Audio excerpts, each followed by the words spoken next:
My name is Carl Hobart, Director of Axis of Hope, based right down Comm Ave here at the School of Education at Boston University. And it's my pleasure to introduce our guest speaker this evening. Professor Noam Chomsky received his PhD in linguistics in 1955 from the University of Pennsylvania. During the years 1951 to 1955, Professor Chomsky was a junior fellow of the Harvard University School of Fellows.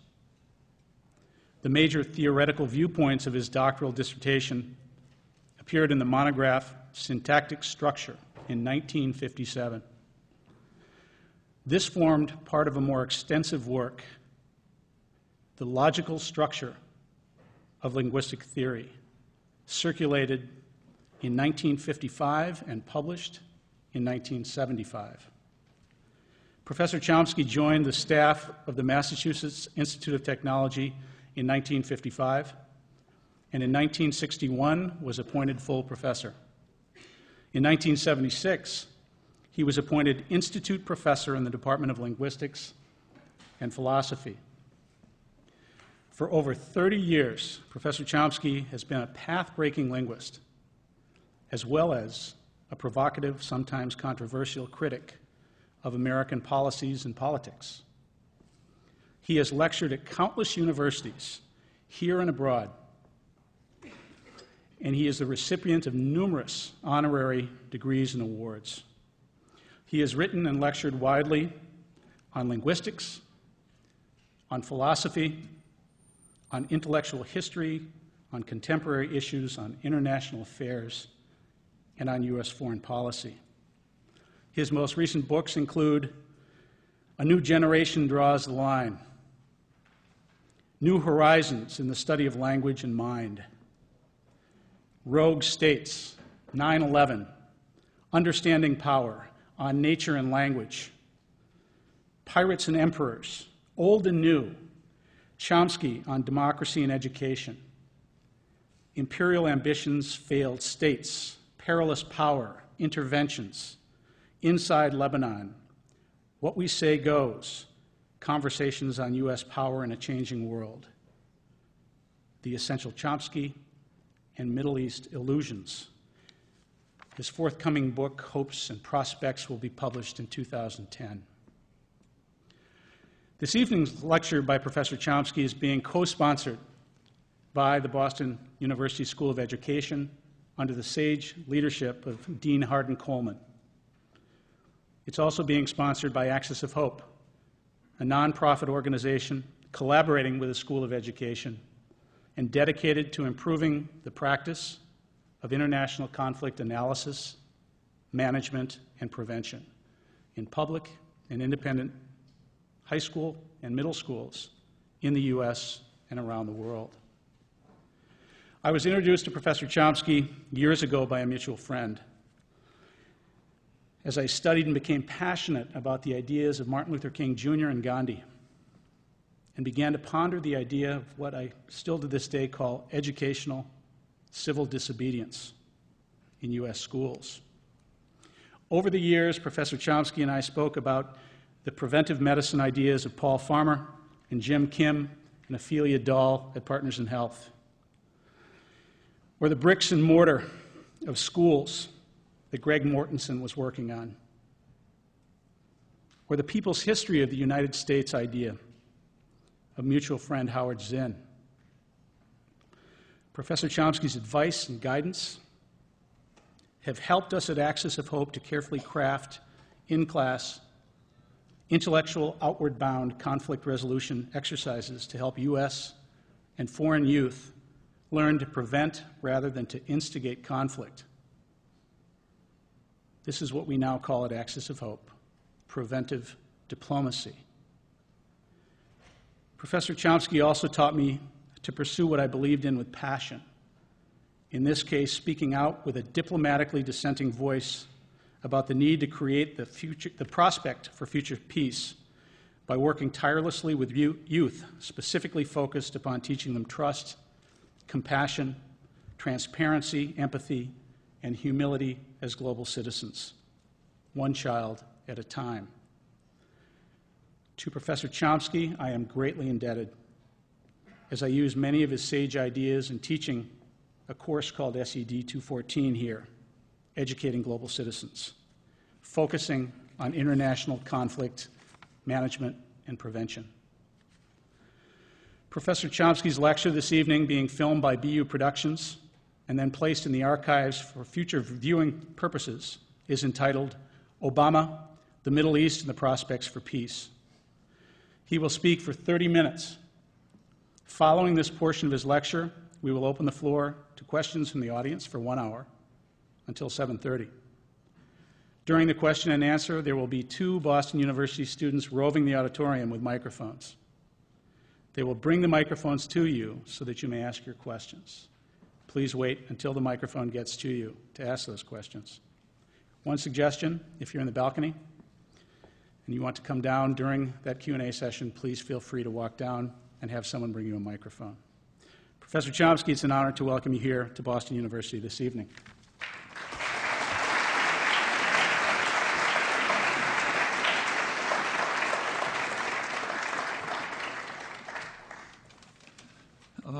Well, I think a reasonable way to approach this network of problems is from the perspective of preventive diplomacy, one of your main concerns. Preventive diplomacy, of course, is also a primary concern of the Security Council of the United Nations. And in fact, it recently passed an important resolution on preventive diplomacy in the Middle East. It was late last September. The 1887, if you want to look it up on the internet. The resolution was hailed here as a major victory for President Obama and his ongoing conflict with President Ahmadinejad in Iran. And actually, if you read the resolution, you find that that's not entirely accurate. It had 2 provisions. One of them was a call for all states to refrain from the threat or use of force in their conflicts. That merely reiterates the leading element of the United Nations Charter, Article 2.24, which says states should refrain from the threat or use of force. The second part of the resolution, 1887, called on all states to resolve their conflicts within the framework of the Non-Proliferation Treaty. Who is that resolution directed at? Nothing in the resolution relates to Iran. They are not engaging in the threat or use of force. And as far as anyone knows, they're staying within the framework of the Non-Proliferation Treaty. However, the resolution is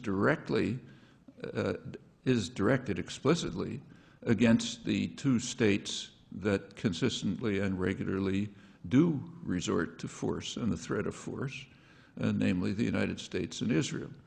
Those are the countries that carry out aggression regularly and repeatedly, that invade other countries, occupy other countries, impose terror and violence, and they're unique in that respect.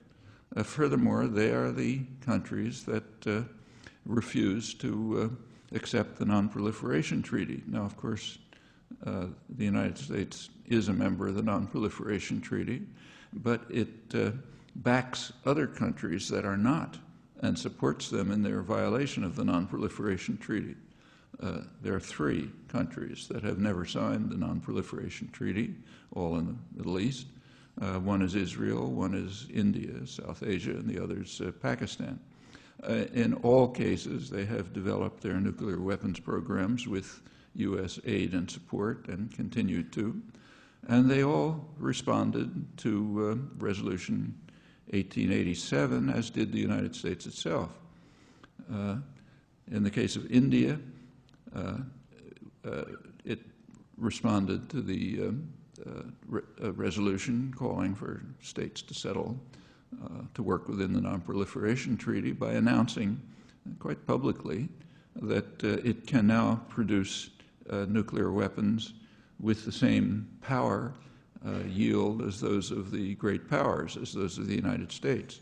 And it's been able to develop its nuclear weapons program, in particular thanks to the U.S.-Indian Treaty, which exempts India from the provisions of U.S. law and the Non-Proliferation Treaty that had, up till the signing of this treaty, barred states developing nuclear weapons outside the NPT, barred them from gaining aid in their nuclear weapons programs.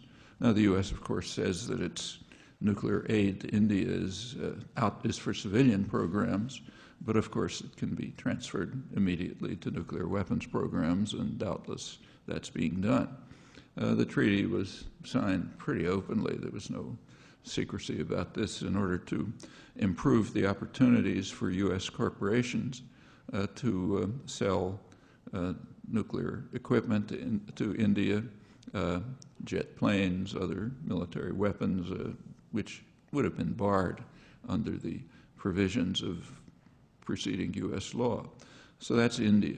What about, of course, as India expands its nuclear weapons programs, its offensive programs, Pakistan does as well. Can't keep up, but it devotes resources to expanding its own offensive nuclear weapons capacity. That was developed primarily during the 1980s. It's one of Ronald Reagan's many gifts to the world. Reagan, the most vicious of Pakistan's many military dictators, Zia-ul-Haq, was the president in the 1980s after a military coup, and he was a real Reagan favorite. The U.S. was giving extensive aid to Pakistan. The pretext was the war in Afghanistan, the Russian invasion of Afghanistan. However, the CIA station chief in Islamabad made it very clear that the purpose of the aid is not to liberate Afghanistan. The U.S. didn't care about that. It was to kill Russians, as he put it. So in order to achieve that objective, meanwhile tearing Afghanistan to shreds and leaving it in the hands of radical Islamist fanatics who Reagan had organized and who proceeded to tear the place to shreds with such violence that the population welcomed the Taliban. In order to maintain this, Reagan and his administration pretended that they didn't know that Pakistan was developing nuclear weapons, although it was completely obvious, and they certainly knew. But they had to pretend that they didn't know, because otherwise there would have been a barrier to providing aid as Zia-ul-Haq carried out his programs, which included, among other things, the radical Islamization of Pakistan with Saudi money and U.S. support. They developed a network of madrasas, radical schools, which laid the basis for what we're now seeing, in fact, radicalization, Islamic radicalization of substantial parts of Pakistan. So that's Pakistan. India, I've mentioned. What about Israel? Well, Israel, of course, developed its nuclear weapons with the support and of the United States. That's not controversial. But right at the time of the passage of Resolution 1887 and the furor about whether Iran is concealing something from the International Atomic Energy Agency, as they doubtless are, right in the middle of that furor, on the front pages every day, still is, the international agency considered a resolution calling on Israel to join the Non-Proliferation Treaty and to open up its nuclear facilities, including weapons facilities, to international inspection. Well, the United States and Europe tried to block the resolution. When they failed, it was voted anyway, and it was passed, but then Obama immediately informed Israel that they were immune to it. He also informed India that they were immune from Resolution 1887. So the resolution wasn't literally barred. It was just barred from the sight of the American population, thanks to the cooperation of the media, which doesn't report things of this kind. You can read it if you read the Mexican press or read AP reports or something like that, but it didn't appear, none of this appears here. How did the United States respond to Resolution 1887? Well, right at the time that Obama received the Nobel Peace Prize for his inspiring contributions to peace, which maybe somebody can find if they have an electron microscope in their pocket. But right at that time, the Pentagon announced that it is rapidly accelerating the production of the most lethal weapons in the U.S. arsenal, short of nuclear weapons, 13-ton bombs to be delivered by B-52 stealth bombers, which are what are called massive penetration ordnance. They're designed to penetrate deep into the ground through huge amounts of reinforced concrete and destroy whatever's down there. These are huge bombs, way beyond anything else. Everybody knows exactly what they're for. They're one of the many threats against Iran. The programs had actually been initiated under George Bush, but kind of languished. However, as soon as Obama came into office, he called for sharp acceleration of the programs, and they are now, according to the Pentagon, accelerated by 3 years and should be deployed within a few months. That's a part of Washington's radical violation of the UN Charter and, of course, the Security Council resolution, which bans any threat of force. These are parts of the overt threat of force in Israel's case as well. The U.S. and Israel were supposed to carry out air operations, clearly planning for, posed as a threat to Iran. That was kind of undermined when Turkey pulled out of it, refusing to join in these violations of international law. One of the reasons why Turkey is being slapped on the wrist for its disobedience these days. But those were the reactions of the three countries against whom Resolution 1887 was directed. Iran has a rotten government, nobody doubts that, and certainly nobody wants Iran to develop nuclear weapons, or anyone else for that matter.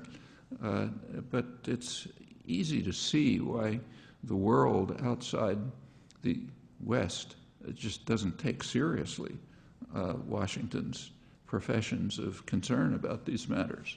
And the same is true of Washington's profession, the West's professions of concern about human rights in Iran. A terrible repression, undoubtedly, but by the standards of U.S. allies in the region, not very bad. So it's not as bad as, say, Saudi Arabia or Egypt. Egypt has a brutal dictator, President Mubarak, and Obama made clear his attitude towards human rights when he visited Egypt for his famous Cairo speech, for which he was magnificently praised. He was asked what he had to say about President Mubarak, and his answer was, I don't like to use labels for folks. When a politician uses the word folks, you kind of get ready to shudder. Something awful's happening. And he continued, I don't like to use labels for folks, so I wouldn't call him authoritarian. In fact, he's a force for stability and good in the region. Yeah.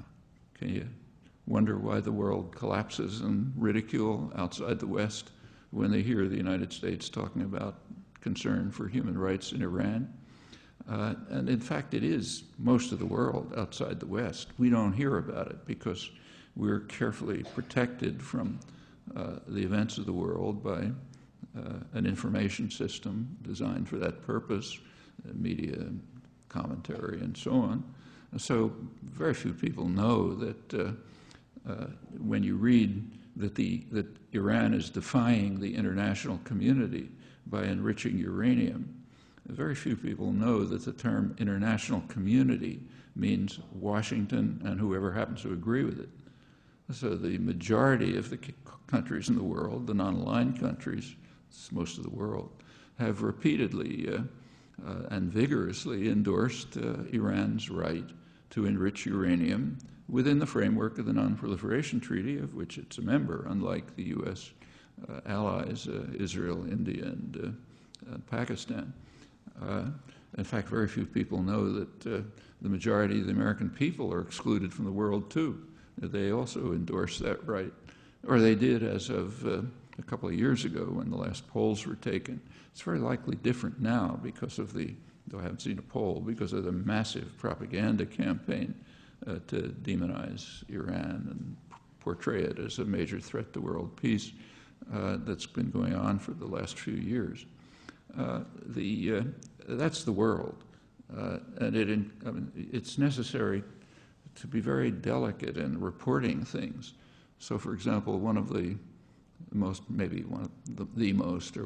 popular leaders in the world is President Lula of Brazil, and he's also Washington's fair-haired boy in South America. He's supposed to be the moderate as compared with the bad guys who are going farther left. So it's been necessary for some time to suppress the fact that Lula has been quite openly and strongly supporting Iran's right to do what it wants within the bounds of the law, including develop nuclear power, enrich uranium. If Hugo Chavez says something like that, huge uproar. What do you expect of this demon? But when Lula says the same thing, even more strongly, you have to suppress it. If any of you are going into journalism, you've got to learn these lessons. It became pretty hard to suppress in the last few weeks when President Ahmadinejad visited Brazil. So then, yes, you had to report it and admonish Brazil for stepping out of line.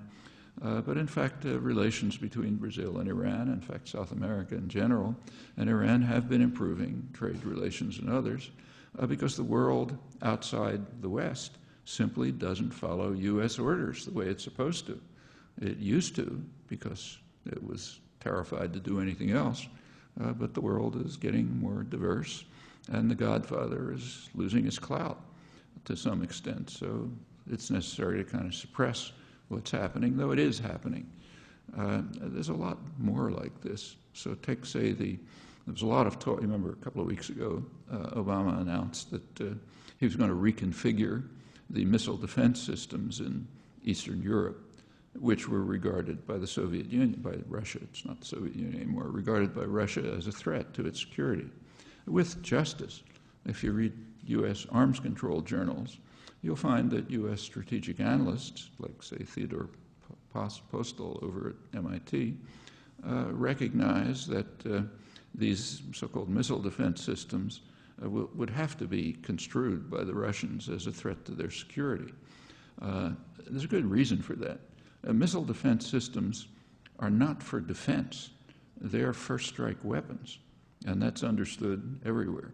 I mean, if they ever work, they're not going to stop a first strike, but they could conceivably stop a retaliatory strike.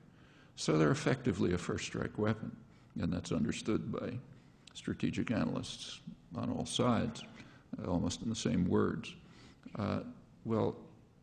Obama did agree to reconfigure these systems and move them somewhere else, and there was a big debate about whether that was a sellout to the Russians or whether it was, as he said, a better way to defend the world against the threat of Iranian missiles and nuclear weapons.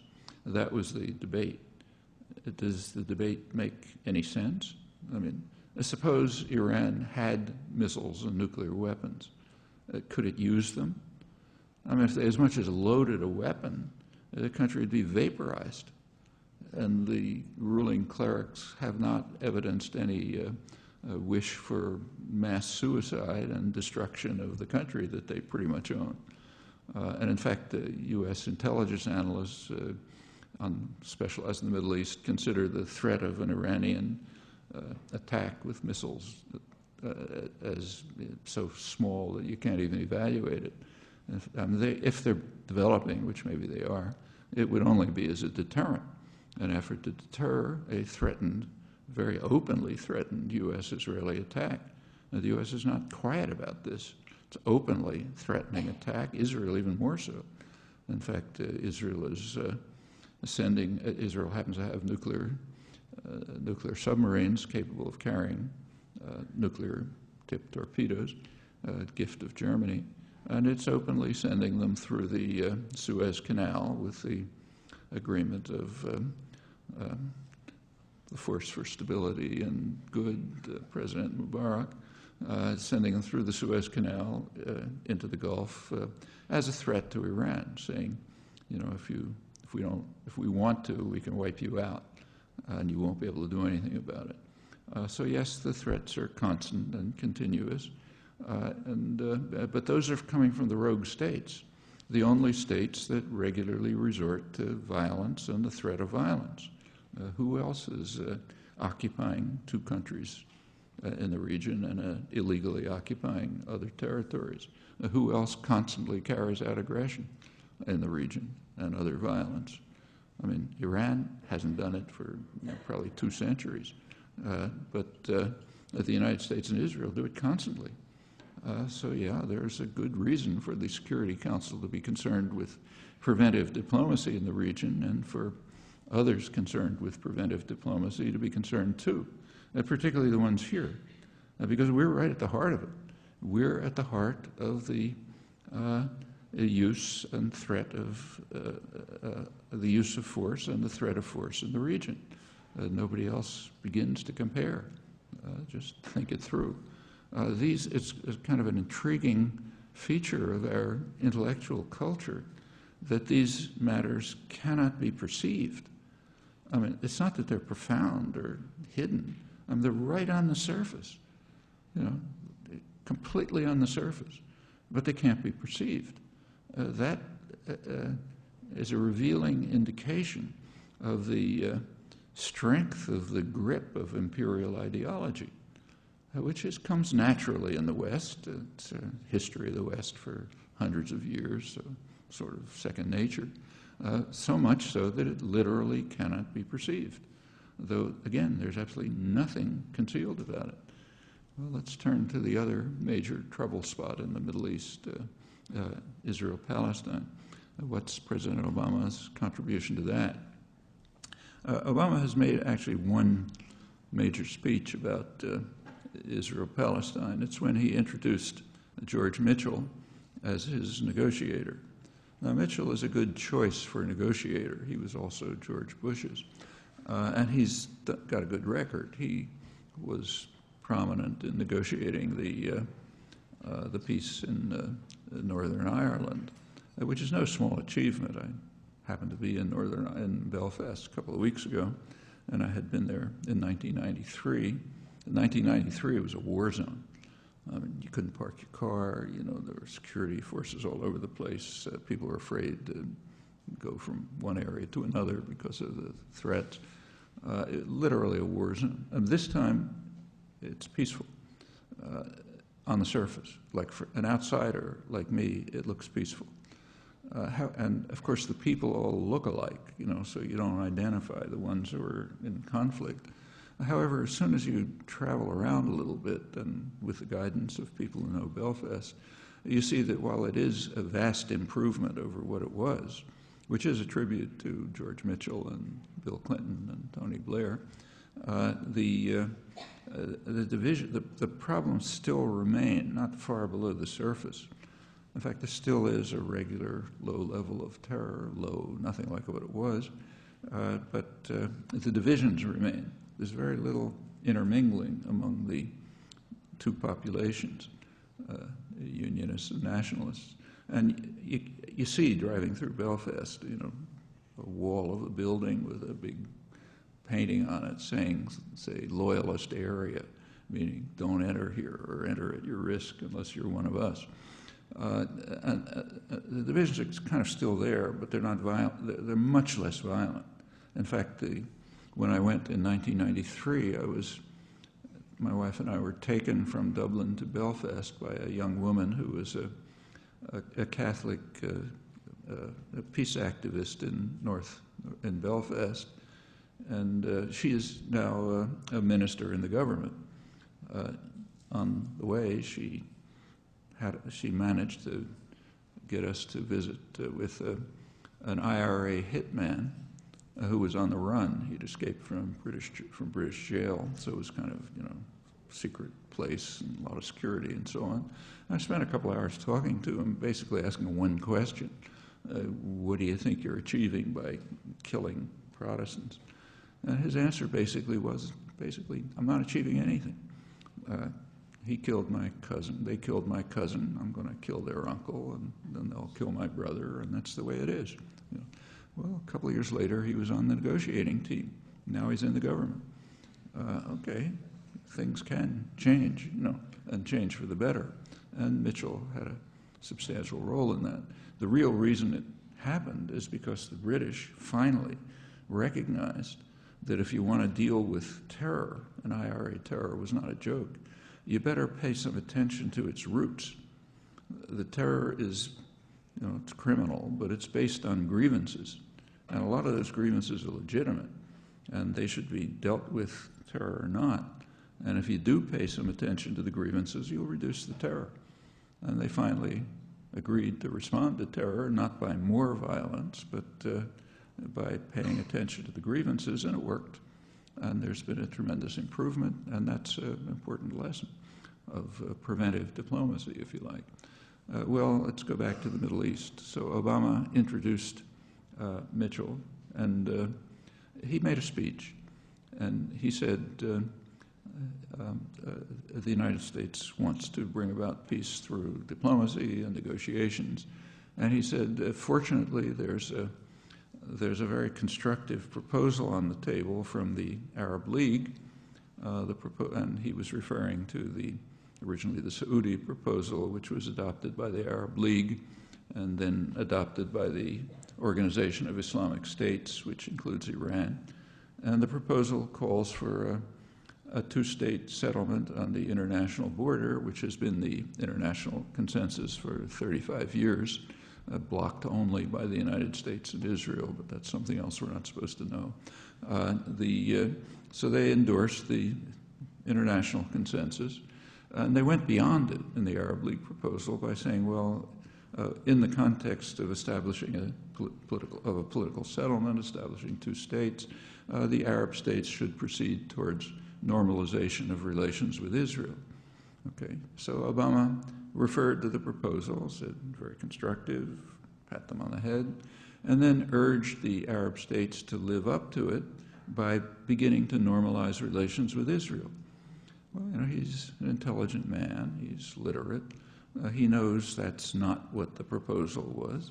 The proposal called for normalization of relations in the context of a two-state settlement, kind of a corollary to it. So Obama mentioned only the corollary, omitting the content, which tells everyone who has a gray cell functioning that he intends to continue with the U.S. policy of extreme rejectionism, that is, blocking a political settlement, which the U.S. has in fact been doing ever since clearly ever since 1976, when it vetoed a Security Council resolution calling for a two-state settlement on, full guarantees for the peace and security of every state in the region and so on, put forth by the major Arab states at the time. And continuing on, I won't run through the record, but it's been a very consistent record of leading the rejection front, of blocking diplomacy. And Obama was saying, okay, we're going to continue with that. Very clear. That's his one major speech on the Middle East. There was also quite an important speech by John Kerry, our senator, head of the Senate Foreign Relations Committee, who's been one of Obama's active agents in negotiating in the region. Yeah, and Kerry had something. It was at the Brookings Institute a couple of months ago. Kerry gave the usual picture, the standard picture, virtual party line, exceptionalist. The United States is an honest broker But that's true by definition, no matter what's going on. The U.S. is an honest broker, trying desperately to seek peace and human rights. And it's been sort of caught in this trying to get these two sides together. And Israel has been desperately seeking a legitimate partner for peace, and it's never had one. But Kerry went on to say, at last, Israel may have a legitimate partner for peace, namely the Palestinian Authority. And he then gave the reason. The reason was that during the attack on Gaza a year ago, which we call an Israeli attack, but that's a mistake. It was a U.S.-Israeli attack, joint attack. During the attack on Gaza, which is a violent, brutal, murderous attack, there were no protests in the West Bank. And the reason was that there's an army in the West Bank run by a U.S. general, General Keith Dayton, and that army was able to suppress any protests. Okay, so we've got enough military control over the population of the West Bank so that they can't even protest when the other half of Palestine is subjected to a vicious assault. So maybe at last Israel has a legitimate partner for peace. Dayton's army is trained with the support of Israel and Jordan, and it's not the most violent army in the West Bank. The most violent of this Dayton's army is under State Department supervision, so there's some constraints on what it can do, kind of weak, but not non-existent. But the CIA is running its own military forces there, General Intelligence and the Presidential Guard, and they have no constraints. What the CIA does is anything you like. Reports from there are that those are the worst state terrorist forces. So at last Israel has a legitimate partner for peace, and we can proceed with our plan for peace. Now, right now, Obama and Prime Minister Netanyahu are calling for negotiations, and the Palestinian Authority is dragging its feet. And so that shows maybe it's not such a legitimate partner. Negotiations are a good thing. You know, they're better than killing each other. But negotiations presuppose something. What are the negotiations about? You can't enter into negotiations if they're not about anything. Okay. So what are they about in this case? Well, there are two views of that. One view is that of the entire world outside the United States and Israel. The negotiations are about a two-state settlement on the international border, okay, which the U.S. and Israel have been blocking for 35 years. So that's one possible topic. The other topic is the U.S.-Israeli policies in the territories. Maybe negotiate about them. Well, what are they? Well, they're very clear. The policies, first of all, are to break Gaza from the West Bank. There's no basis for that in law or anything else. They're just the two parts of what's left of Palestine. But they're treated quite separately now by the United States and Israel. And that's kind of important because that means if there ever is any kind of Palestinian entity, it'll be trapped. It won't have any access to the outside world, which it would if it were in Gaza and Gaza was allowed to develop. It could have a seaport and airport and so on. But if it's just the West Bank, it's completely trapped within hostile forces. So first, break Gaza from the West Bank. Second, turn Gaza into a prison, in fact, a maximum security prison, where you just torture the population in ways which are really sadistic. Like just a couple of days ago, to tighten the siege. A siege is, of course, an act of war. To tighten the siege blocks anything but just bare survival. You know, U.S. Israel don't want the population to die like flies. That wouldn't look good. So keep them alive somehow, but make sure they can't really survive. So the water supplies are destroyed. Sewage power is destroyed. A trickle of goods get in. Just a couple of days ago, Israel tightened it a little more by closing the entry point at Nahal Oz, which is the place where cooking gas gets into Gaza, so now no cooking gas. Egypt cooperated yesterday by closing the terminal at at the Egypt end near Rafah, preventing diesel fuel from getting in. So they just continue to strangle the population. Meanwhile, drive them away from the borders. So there's constant bombardment and other terrorist acts by Israel along the borders, which drive the population inland, depriving them of arable land and making the maximum security prison even worse, and also drive them away from the seacoast.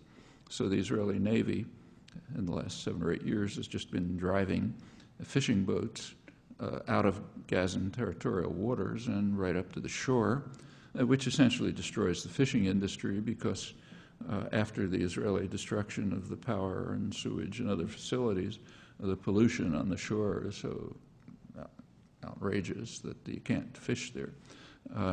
So just drive them inland, keep it tightened, make the situation worse and worse, and we'll see what happens.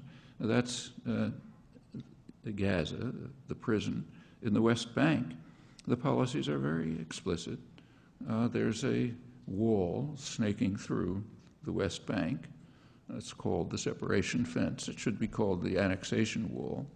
It's about far higher and much longer than the Berlin Wall, and its purpose is very explicit. It's to ensure that Israel can annex the valuable territory in the West Bank, the water resources which happen to be behind the annexation wall, arable land, and the pleasant suburbs of Tel Aviv and Jerusalem, places kind of similar to where I live, say Lexington, the nice suburbs of Boston, which happen to be in the West Bank hills. So let them take that. Also take the Jordan Valley, which is about a third of the territory, so that the rest is imprisoned. And in what's left, the U.S.-Israeli settlement programs, if you look at a map, cut through what's left with salients, one east of Jerusalem, which pretty much bisects the West Bank, and 2 others farther to the north, which kind of break up what's left. What's called Jerusalem is actually a great area way beyond Jerusalem. And Israeli actions there, which you read about every day in the press, kicking out Arab families, building and so on, those are not only illegal, but doubly illegal. All settlement in the West Bank is illegal.